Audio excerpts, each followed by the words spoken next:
1950s, we talked about George Harrison's family. So he had his uncle immigrating to Ontario. Sister arrives in Ontario as well, later moves to Quebec. This is an interesting one. In 1954, how old is Paul McCartney? Do the math. He is 12. He's 12 years old. His family, his brother Michael, mom and dad, decide to take a summer vacation at a campground, a family campground in Wales, right? So they're at this family campground in Wales, and Paul McCartney and his brother get up to sing, to do an Everly Brothers song during a talent competition. Right? Hold that thought for a minute, all right? Let me tell you a little bit about the campground, where Paul McCartney made his first public performance at age 12. There is a man to the bottom right there. His name is Billy Butlin. Billy Butlin lived in Toronto. He worked at the Eaton store in downtown Toronto. Back in the day, we're talking the 19-teens here, so more than 100 years ago, Eaton's cleverly thought, well, we have thousands of employees. They need a place to go during their summer vacation. Why don't we carve out a parcel of our land in King Township where the Eaton's family had their compound? We'll carve it out and we'll make it a family campground for our employees to enjoy their time. Keep them in the family, right? Hi, oh, hello. This is getting more and more interesting. These are friends of ours from Spain. Hello. Traveled all the way here. Sorry, everyone. This is an amazing surprise. Sorry. So the campground that Paul McCartney had his first public performance. We talked about the Eaton's employee. He learned about campgrounds because he worked for Eaton's in Toronto and he spent time in King Township. He then, at age 15, lied about his age, said he was 16, and he joined the Canadian Army, fought in World War I in the killing fields of France and Belgium, ended up in his final tour there, was a stretcher bearer. So he helped to put in peace and bury hundreds, perhaps thousands of our boys. That's Billy Butlin. He was yearning to go back to England, which is where he was originally from. So he makes his way back after around 1921. And he was an entrepreneurial sort. And he said to himself, you know, my life in Toronto and in King Township, there's no such thing as family campgrounds here in England. Maybe I'll start one, 2, 3, 4, 20. He became a very wealthy man because of what he learned when he was working at Eaton's in Toronto. And what he learned when he was working at Eaton's in Toronto ended up where Paul McCartney made his first public performance at the age of 12. That's called a Canadian connection. That is about 3 weeks of research just to get that little factoid and twist it into something larger, something I can write about. That's why I love this stuff, guys. If you haven't noticed by now, I just love this stuff. All right, where am I going? We're still in the 1950s. Yeah, we have George Harrison, a Canadian-born, blood relative of the Beatles. This is interesting. Please look at the fellow at the bottom right there. His name is Carroll Levy. Born in Toronto, but as a baby, moved to Vancouver. Carroll Levy was an interesting guy. He ran a movie theater in Vancouver at age 17. Got bored, went to the Yukon. Worked in the forestry industry in the Yukon and painted houses as well. Got bored, came back to British Columbia, learned to become a hypnotist. Got bored, decided to get on radio, and he started a radio program in BC. Got bored again and went to England. And he sold the BBC on this notion of a talent competition. Why don't we do talent competitions? So he did. Became known as the Carroll Levy Discovery Show, and he was the most famous Canadian since the war to set foot in the UK. They loved his accent, right? Among the first to appear on the Carroll Levy Show, to compete to get to the Carroll Levy Show, was a band called the Quarrymen, John Lennon's first band, right? It's John Lennon and 3 or 4 or 5 others, depending on what year we're talking. They tried out for the Carroll Levy talent show, and they lose. Hold that thought. If at first you don't succeed, try again. 2 years later, who does John meet? Paul McCartney and George Harrison, right? They all play guitar. They don't have a bass player, they don't have a drummer. They call themselves Johnny and the Moondogs. Great name, Johnny and the Moondogs. They go back, they give it another try. They said they go to the Carol Levy auditions in Manchester. We don't know if they won or lost. You know why? They had to get home because the last bus to Liverpool was fast approaching and they couldn't wait for the results. But that isn't the point. The point is, our Canadian had John, and then John, Paul, and George in the palm of his hand. 3 future Beatles in the palm of his hands. And what happens? They slipped away. Now you may ask yourself, should we consider him, the biggest dumbo in the history of the planet? No. No, because they weren't very good. John Lennon and the Quarrymen barely knew more than 2 chords. And if there was a third one, they usually got the fingering wrong. Johnny and the Moondogs didn't have a drummer. It was literally John, Paul, and George singing with a guitar accompaniment. No drummer. They used to burp into the microphone.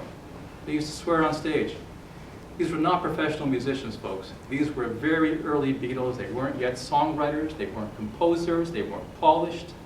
So maybe our Canadian did us a favor. Had they passed his talent competition and gone on to national fame and fortune, would we have had the Beatles today without Ringo? Hard to say, isn't it? So maybe it's a story of what didn't happen. 1960s, now we're getting into the flower child decade. All right, George Harrison's mom visits Ontario to visit all those relatives. And guess who's living in Toronto? John Lennon's mother-in-law, Julian Lennon's grandmother. Great coincidence, right? I mentioned the stage being stormed by drunken Canadian troops. That happened in '61. I went on and on about Billy Butler's campground in England, or in Wales. He had one in England as well, by the way. Ringo Starr played for a band called Rory, Storm and the Hurricanes. They had a residency at one of the Butlins camps in England. During that residency, of a campground run by a guy who lived in Canada who learned the business working for Eaton's, Ringo gets the call from Brian Epstein, would you like to join the Beatles? That happened at the same chain of campgrounds. The Beatles' first album is not released in the US, outside of the UK, it's released in Canada months before the US even acknowledged that the Beatles were a thing. So Canada adopted the Beatles earlier and with gusto before the US did, and my book is into the reasons why. Also in the 1960s, do you know who that is? That's Paul Anka. So before we had Justin Bieber, before we had, child stars, we had Paul Anka. Famous song, Sandy? Please stay with me, Diane. Right? So Paul Anka was very famous. He was our first sort of child star to come from Canada, born in Ottawa of Lebanese parents. He's in Paris in January of '64. And he goes to a club where these 4 guys from Liverpool are playing. They're barely known. They're good though. By January '64, the band was quite good. And he couldn't believe what he heard and saw. He couldn't believe these early Beatles and how good they were and how no one across the pond had ever heard of them. One of the first things he does when he gets home to New York, which is where his management was based, is he tells them about the Beatles and what he saw in Paris. Within weeks, his management company booked him on the Ed Sullivan Show. Carnegie Hall and the British invasion began in earnest. Can we say that a Canadian singer was responsible for the British invasion? Probably not. There's more bits and pieces to that story. But we can say he was part of it. All right? Canada, Canadians, and the Beatles. That's the theme of my book, right? Okay, I'm going to talk about Decker's Dash later because it's too good of a story to just blow as part of this list. All right. Beatles music. They were a boy band, weren't they? It was yeah, yeah, yes, and she loves you, and it was just that sort of theme in the early stages, right? What happened in the mid-60s? It changed, didn't it? It was a lot less about baby, I love you, and more about strawberry fields forever, wasn't it? It was getting into this whole psychedelic realm, right? What do you think attributed to that? I mean, can you give me one guess on how their composition standards, their art, their color, their creativity shifted so dramatically? Any thoughts? God, the Bible. The Bible. Who said drugs? You are correct. Now, can we attribute all of this great high art to drugs? Maybe not all of it, but certainly the transition was so dramatic that it had to be a catalyst, right? For them to get thinking in a whole other dimension, right? We're not talking pot here, we're talking LSD, the serious stuff, right? As the story goes, John and George and their wives were having dinner at the home of George's dentist in London, on Bayswater Street in London. George's dentist had some nasty ideas in mind. He went to Wales and he acquired some liquid LSD. And he thought to himself, I've got 2 Beatles in my home. Maybe I'll get them high. The Beatles wanted to leave after dinner. They were anxious to go. The dentist's girlfriend, who was dining with them, said, no, you mustn't leave. I made a pot of coffee and it's delicious, you must stay. So they acquiesced and decided, okay, we'll stay for the coffee. What the Beatles didn't know was that the dentist and his girlfriend had laced the sugar cube. Remember we used to use sugar cubes in our coffee? Ages ago, right? Laced the sugar cubes with liquid LSD. And unknowingly, unwittingly, put the 2 Beatles and their wives on a wild acid trip. The girlfriend of the dentist, born and raised in Hamilton, Ontario. A Canadian woman in London, hanging with a dentist who she later married, may have been in part responsible for the transition of Beatles music from yeah, yeah, yeah to I Am the Walrus and so on and so forth.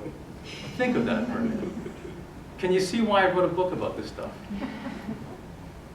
Cindy Bury was her name, born and raised in Hamilton. Last we heard, she lives in Gibraltar. Oh my God, we're still in the 60s. Okay. The first solo album by a Beatle while he was still a Beatle was called Wonderwall Music. It was a kind of Indian, jazzy kind of thing that George put together. There was not only a Canadian harmonica player on it, but also an Indo-Canadian sitar player. The 2.5 Canadians. Remember the music you heard at the beginning, right? I said there were 2.5 Canadians on it. 3.0 songs, 2.5 Canadians. All right. The first song we heard was Savoy Truffle, George Harrison. The sax player was Art Ellefson. Art was born and raised in Moose Jaw, Saskatchewan. Played on the Beatles song. I'm sorry, yes, that was Tyler. The fiddle player on the Ringo Starr song, Don't Pass Me By. Born and raised in London, Ontario, Jack Fallon. And look who we have playing on While My Guitar Gently Weeps. Remember, we need a 0.5 Canadian, right? Eric Clapton's father was born in Montreal. Eric Clapton's stepfather was born in New Brunswick. We don't know this, do we? Eric Clapton is half Canadian. So when I say 2.5 Canadians played in the White Album, that's what I meant by that. Sneaky, ain't I? First live album recorded by Beatles right here, down the road at Varsity Stadium. John Lennon and the Plastic Ono Band recorded in 1969. He was still a Beatle, and one can say that that album emboldened him to leave the Beatles, but we'll get into that in a bit. Okay, 60s. Give Peace a Chance. We all know that was recorded and produced in Montreal, right? The first Beatle to sit down with a head of state for any length of time was John Lennon when he met with Pierre Trudeau, father of 1970s.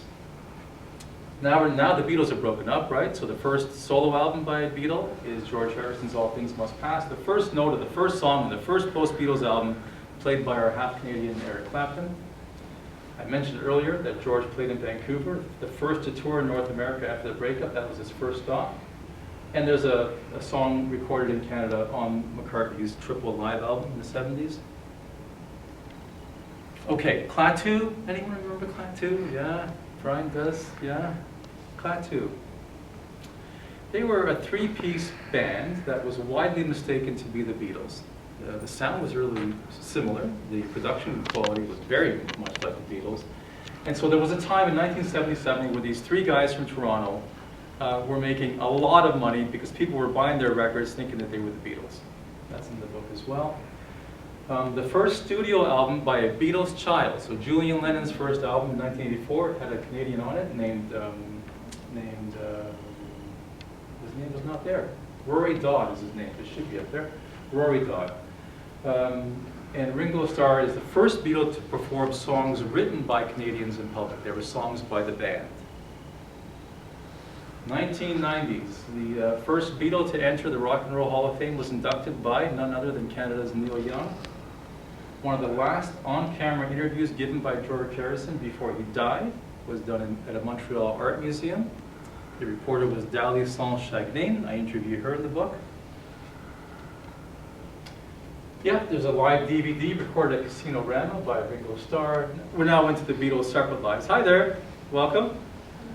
In 2006, the Cirque du Soleil Love Show, which was hatched in Canada by a French-Canadian fellow named Guy Liberté and George Harrison, wins a Grammy. Still playing to this day. We were in Las Vegas not long ago, and it's still going strong, eh? And then there was a film that won an Academy Award. It's about meeting John Lennon, and it was a Canadian who met him, and he got up there and... Nominated, didn't win. Nominated. Thank you. I'm getting ahead of myself. There was a program that offered a master's degree in Beatles music in Liverpool. And the first graduate was a gal who was born in Renfrew, Ontario, but grew up in Oakville. She was the first graduate in the world of that program. Stephen Harper, our Prime Minister for 9 years, no larger Beatle fan in the history of Canadian politics. No one larger than him. It's a whole chapter on him. He's in Israel, he's in Jerusalem on a state visit. And he's in a room full of elites. And there's a piano in the room. What does he decide to do? Play the piano. Prime Minister of Canada played 2 Beatles songs on the piano. Think of it. Think of his position at the time. And what is his default? To entertain them with Beatles songs. I mean, it's just a remarkable thing. Hi there. Welcome. Do you remember the Paul McCartney song, Mull of Kintyre? It's a beautiful ballad he wrote about a place in Scotland. It has very strong Canadian connections. In fact, a Canadian played on it. Now we're getting into current times. This film here, Meeting the Beatles in India, is a documentary that was made by the fellow who took that photo, Paul Saltzman. And then we have next generation Beatles children getting involved with Canadians as well. Okay. Where are we? Okay. Earlier I mentioned that the Beatles were impacted by both ordinary and luminary Canadians. And luminary kind of means rich, important, people, elites of our society. But we have ordinary folks like you and I, who are very much a part of the Beatles narrative. All Canadians, all had varying degrees of impact on the Beatles. I'll give you, this is the gal who graduated first with a master's degree in Beatles music. This was our sax player from Moose Jaw, Saskatchewan, Art Ellison. I'll get into that later. Yeah, I'll get into all this, or most of this, a little later. The piper there is with Heather's Bells from Winnipeg, and they played with Paul McCartney on stage. So ordinary folks like you and I. Oh, this guy is Andre Perry. He's the one who recorded and produced Give Peace a Chance in Montreal. Now we'll get into people you probably will recognize. This is what I call luminary Canadians. So these are prime ministers and musicians and entertainers. What is Tommy Chong doing on a presentation about the Beatles in Canada? Remember Cheech and Chong? Tommy Chong was born in Edmonton, raised in Calgary, and lived a lot of his life in Montreal before he became a comedian. And he recorded with George Harrison. piece about that in my book. I mentioned Neil Young inducted Paul McCartney into the Hall of Fame. There's a lot more than that with Neil Young and the Beatles. There's 50% off, because we know Eric Clapton's only half Canadian, right? And Matthew Stephen Harper. Robbie Robertson. If I had to pick a single Canadian musician who perhaps had the largest influence on the Beatles as a band, and each one of them, with the exception of perhaps John Lennon, who had a very short life, as a solo artist, I would say was Robbie Robertson of the band. Now, I have 3 stories of Indigenous Canadians in my book. Robbie's one of them. His mother was a Cayuga from a reserve near London, Ontario. So that makes Robbie a half Indigenous. And I have other stories about Indigenous Canadians. Now, when you think of it, well, I'll get into that later, but when you're writing a book about Canada, Canadians, and the Beatles, does it get any better than to include our founding people in that narrative? I mean, think of it, right? We owe them a lot, and so do the Beatles. Highlights, okay. I did something goofy. The song from the Sgt. Pepper album called Being for the Benefit of Mr. Kite. Does anyone know that song? Yeah, you've heard it? Do you remember how John got inspired? He bought this poster, and most of the characters and some of the lyric ideas came from this poster, right? I did my own thing. With the help of my nephew and my cousin, I designed a poster based on the characters in my book to match up more or less with John's idea for, or the poster that gave John inspiration for his song. That's in the book as well. All right, I'm now going to give you